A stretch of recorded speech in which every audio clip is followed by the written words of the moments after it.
Hello friend, welcome back to my channel, or welcome if you're new here.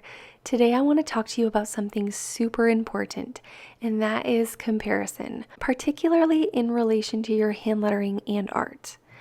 This might not seem as important of a topic as something like learning your thick and thin strokes or 5 ways to not have shaky upstrokes, but I hope you'll hear me out because it's something that so many of us struggle with, and I think it can really put a damper on our hand lettering and kind of hurt our creativity a little bit.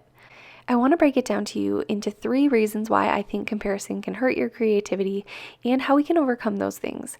And while I do that, I'm sharing with you the process of how I create a piece of art using my hand lettering. I'm starting with the layout and ending with a finished piece. And I even used some of the pressed flowers that we collected from our backyard.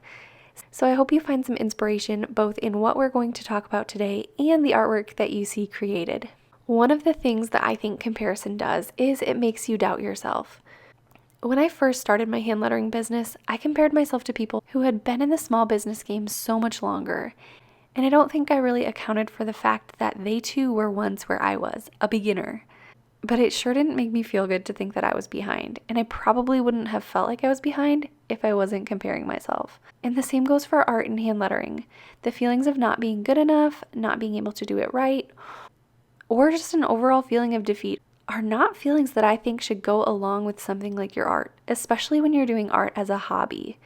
Hand lettering is something that lots of us picked up as an encouraging hobby, maybe a way to relax, maybe a way to practice self-care, or a way to share our stories with beautiful words. If we're feeling like a failure when we're done, we kind of miss the point, I think, right? So instead, compare yourself to yourself. Date your work, store it in a drawer. Even if you don't like it, you don't have to show anybody, but practice, try to enjoy the process. Try to create things out of inspiration instead of something you must do, and then in a few months, go back to that drawer and see what you find. You might be surprised at the progress that you've made. Another way that I think that comparison can hurt your creativity is when it steals your celebration. If you're busy comparing yourself to someone who has been at it much longer, then you're probably not celebrating the little wins you're having. You might not have noticed how your upstrokes are maybe a tiny bit less shaky than they were a month ago, or how you made a hand-lettered piece of artwork that you gifted to a friend. Hand lettering success does not have to look like running a lettering biz or teaching a calligraphy class. Hand lettering a name on an envelope can sometimes be enough to brighten someone's day, and I think that should be celebrated. What if we tried to do more of celebrating our hard work by using it to bless others? I think that for me, that would be great motivation to keep on going. Which brings me to the next reason that I think comparison can hurt your creativity, and that is that it can stomp on your motivation. I mean, I'm not sure that anything really makes me less motivated than feeling like I'm not good enough or like I simply can't do it.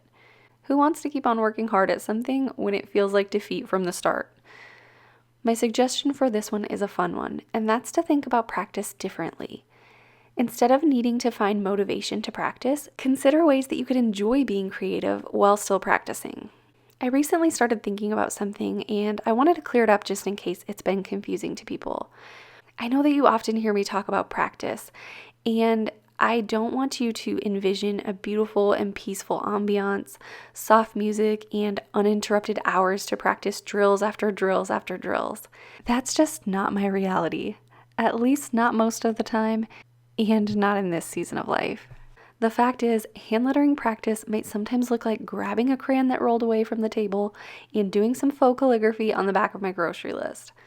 It doesn't have to be structured, formal, or long-lasting to be useful. I actually have a video that I made about different ways that you can use your hand lettering, and this is a great place to start if you're looking for creative ways to practice that don't really feel like practice. I hope it's helpful for you, and I'm so grateful to you for watching. I will add that video so you can watch it right here, and I'll see you over there.